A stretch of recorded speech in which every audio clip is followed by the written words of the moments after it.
Selamat pagi buat kita semua.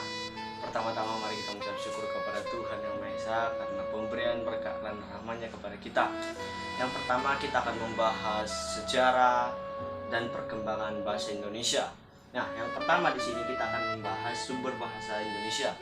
Bahasa Indonesia berasal dari bahasa Melayu yang sejak dahulu sudah dipakai sebagai bahasa perantara ya.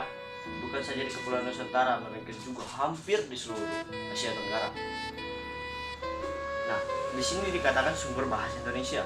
Sumber itu sama halnya dengan akar ya. Akar bahasa Indonesia diambil dari bahasa Melayu. Dalam intinya bahasa Indonesia itu berasal dari bahasa Melayu. Di mana bahasa Melayu diambil sebagai sumber karena bahasa Melayu saat itu disebut sebagai lingua franca atau bahasa perantara.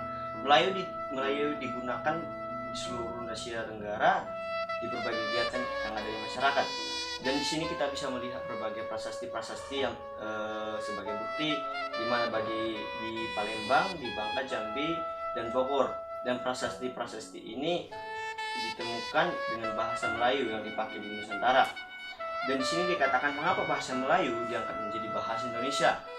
Bahasa Melayu merupakan lingua franca. Sistem bahasa Melayu sederhana dan tidak mengenal tingkatan bahasa. Dalam arti bahasa Melayu ini adalah bahasa yang sederhana ya. Kerelaan suku-suku bahasa yang ada di Nusantara memakai bahasa Melayu menjadi bahasa Indonesia. Bahasa Melayu mempunyai kesanggupan untuk dipakai sebagai bahasa kebudayaan.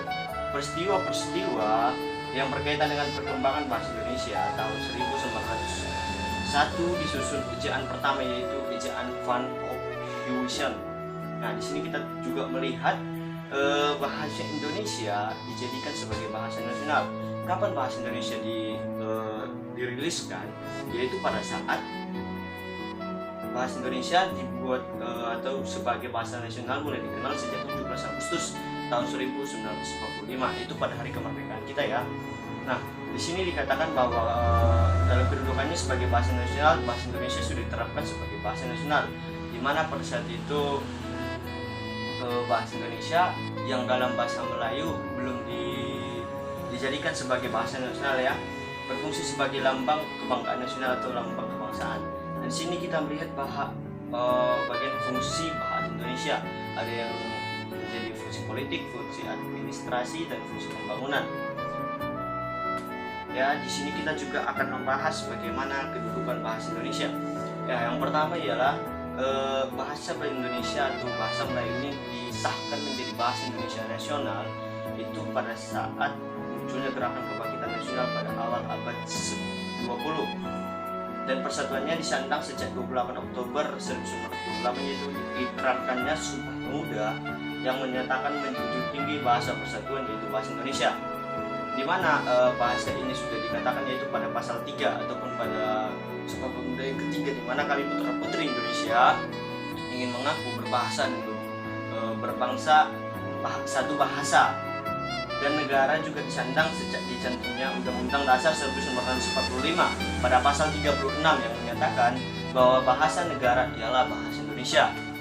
Dan di sini diberikan atau ditampilkan Sumpah Pemuda yang dimana di sini disahkan ataupun diikrarkan bahasa Indonesia atau bahasa Melayu yang menjadi bahasa Melayu yang juga menjadi bahasa Indonesia dan disahkan menjadi bahasa nasional. Bahasa Indonesia dalam Undang-Undang 1945 yaitu pada pasal 15 bab 15 pasal 36 Undang-Undang 1945 bahasa negara ialah bahasa Indonesia.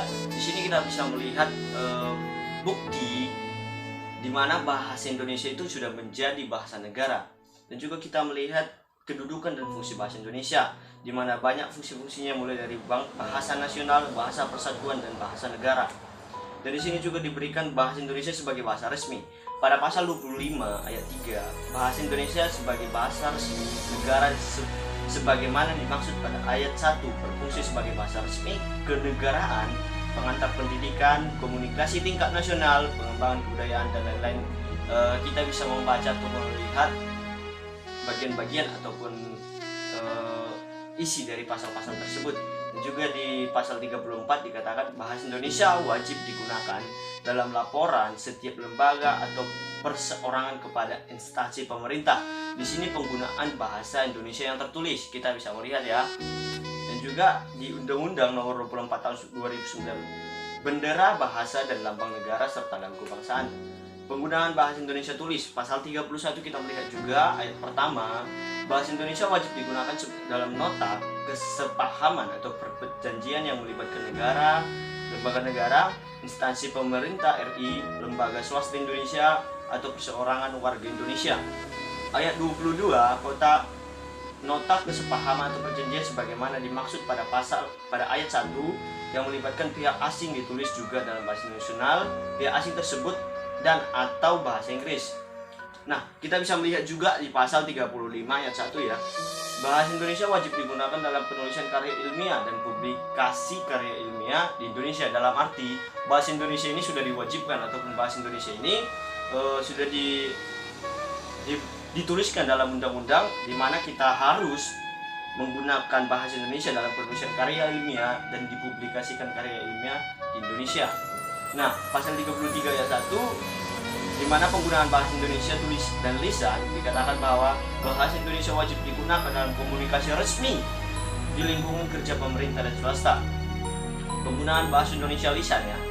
Pasal 32 ayat 1, bahasa Indonesia wajib digunakan dalam forum yang bersifat nasional atau forum yang bersifat internasional di Indonesia. Ayat 2, bahasa Indonesia dapat digunakan dalam forum yang bersifat internasional di luar negeri.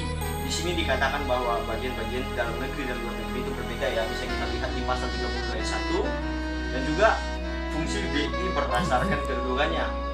Bahasa Indonesia sebagai bahasa nasional berfungsi sebagai lambang kebangsaan nasional, lambang identitas nasional.